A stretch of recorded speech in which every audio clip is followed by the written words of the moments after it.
Thanks very much for staying with us. Time now for Eye on Africa with me, Georgia Calvin-Smith. Tonight, South Sudan civilians are still being subjected to horrific abuses, including murder, child soldiers and rape as a weapon of war.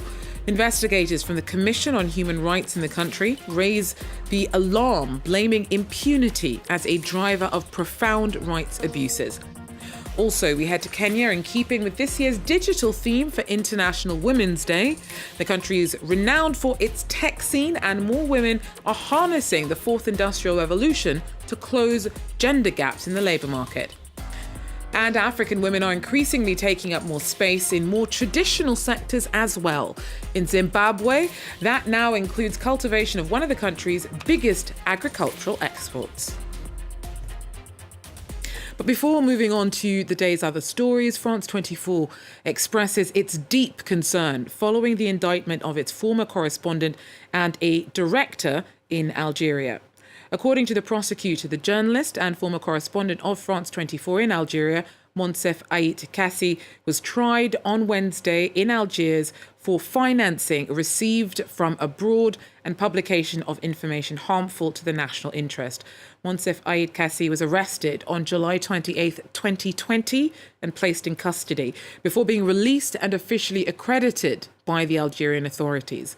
On Wednesday, a heavy sentence of 3 years in prison was requested against Monsef Ait Kassi and the journalist director Ramadan Ramouni, who have always practiced their trade in full transparency with professionalism and rigour.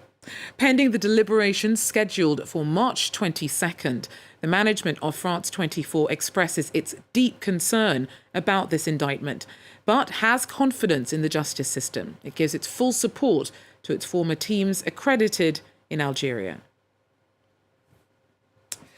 Now to our top story. Rights experts have called for some of the most powerful people in South Sudan to be held accountable for horrific crimes. Investigators from the Commission on Human Rights in South Sudan this week said that impunity is a major driver of the profound abuse still suffered by civilians at the hands of soldiers and various militia. The world's youngest country is still grappling with the fallout of over 6 years of civil war. A fragile 2018 peace deal between rivals, President Salva Kiir and Vice President Riek Machar, is still being haltingly implemented. A unity government was formed in 2020, but attacks persist. I asked Mr. Barney Afaku, one of the commissioners that compiled the report, whether civilians are better off since that deal took effect. Well, sadly, most of them are not better off, although the peace agreement has brought a degree of respite in the violence in the capital, Juba. We are seeing increased violence in the areas outside of Juba where attacks continue against civilians. We're seeing displacement. We're seeing horrific sexual violence. And killings are ongoing. And this is all part of the political competition that hasn't stopped despite the peace agreement.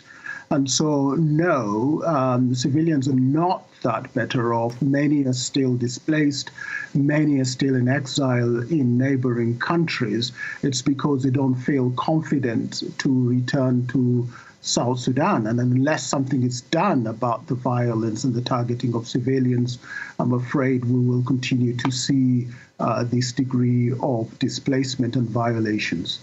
So who's behind the targeting of civilians? We know that there's so many militia and armed groups that are still in play, but you've also found that some of the perpetrators of the most serious crimes are also working at the level of government. So please do tell us more about that and how that affects the country's chances for peace. Because we're seeing proxy conflict going on. So although the peace agreement has been signed, the fierce political competition, which is driven by power and the urge to control resources, is ongoing. So we're seeing in Upper Nile states, in Jonglei states, which are outside of the capital, that militias and groups are being mobilized to fight to undermine each other. These are the parties to the peace accord, which are still and not yet politically reconciled. And the way that these conflicts are being carried out targets civilians, and so it is the ordinary people who are suffering as a result of the elite competitions for power. And this means that if they don't pull back from this really violent competition, then the prospects for enduring peace will suffer. Because remember, the peace agreement calls for the making of a new constitution, it calls for elections, it calls for processes for dealing with the past and accountability. And without an environment of stability, these processes really cannot be realized in South Sudan, and that will be a tragedy for that young country. You have expressed particular concern over the extent of sexual violence being used in the country. Please do tell us a bit more about your findings on that front. We're saying that the way that the conflicts in South Sudan are being prosecuted is that women are targeted and sexually assaulted, and this is part of a strategy to destroy the fabric of communities that are perceived to be opponents. And this is really not the way that conflict should be carried out. It's targeting the bodies of women, it's treating them as less than citizens, as less than human. And this is pervasive across the board. And we're seeing part of the drivers of this kind of violence is that militias are being sent out to essentially be predatory on the civilian population. They loot, but they're also given the license to get away with attacks on the bodies of women. And so unless this way of doing politics, this way of warfare changes, then we're going to see increased violence against women, unless there's accountability for those who violate women and for the commanders who send out these forces and do nothing about these attacks against women's bodies. Unless we have accountability and we move away from impunity for sexual violence, I'm afraid that these kinds of violations will continue, and it's not acceptable in this day and age. And we remember it particularly today because it's a World Day of the rights of women. Mr. Bani Efaku, they're one of the commissioners compiling the report on the Commission on Human Rights in South Sudan. Now, as he mentioned, March 8th marks International Women's Day, a chance to take stock and celebrate women's achievements, but also acknowledge persistent obstacles to gender equality and equal opportunity. This year's theme focuses on digital spaces. In Kenya, like across the continent, more women are using social networks to bridge the gender gap in the labour market. Our team has more. Maureen has been a pastry chef for a year and works from home.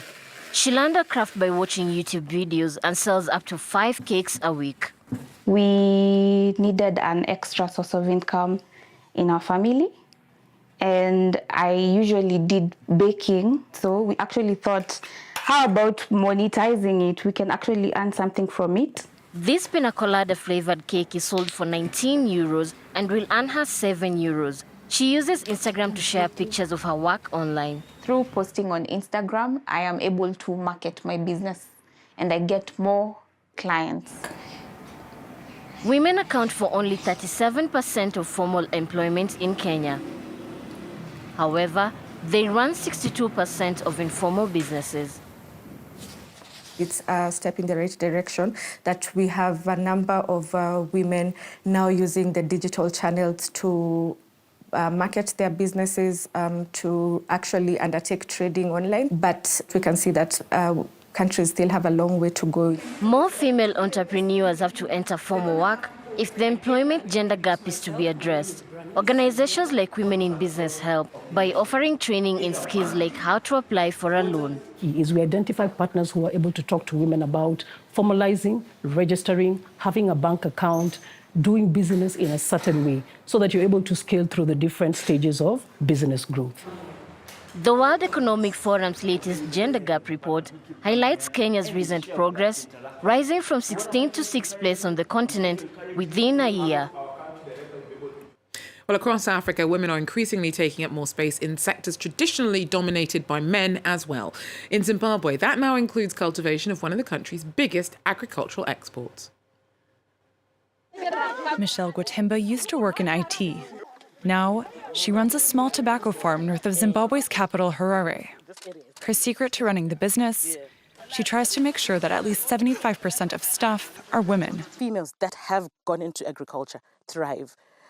Obviously, it's something that is challenging and intimidating because it's male-dominated, but it's so rewarding. Not only is it rewarding money-wise, it's rewarding because of the work that I do. I know that no matter what, I cater for over 80 families here. And once it's women who are catered for, it's nearly a 90% guarantee that their children are catered for. Several of the women who were hired at the farm were victims of gender-based violence. They would come to Michelle looking for food and shelter. Instead, she gave them a job. There's still some space for men, though. They're needed for the heavy lifting, Michelle says. At this tobacco auction floor in the capital, women grade tobacco crops. Women are very good at paying attention to detail. And more ladies are taking up farming. And the success of a good farmer depends on attention to detail.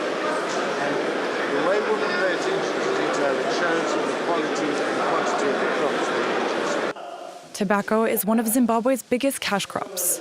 According to official figures, it accounted for around 12% of the country's total exports in January. Well, that's it for Eye on Africa. Thanks for joining us. Do so again. Take care.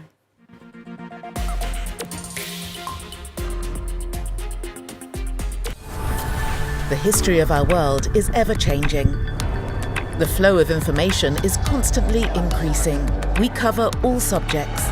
We verify. We commit. On the ground, in all circumstances, to anticipate the future by understanding the present. We are with you 24 hours a day, 7 days a week. France 24, an alternative look at the news. Liberté, égalité, actualité.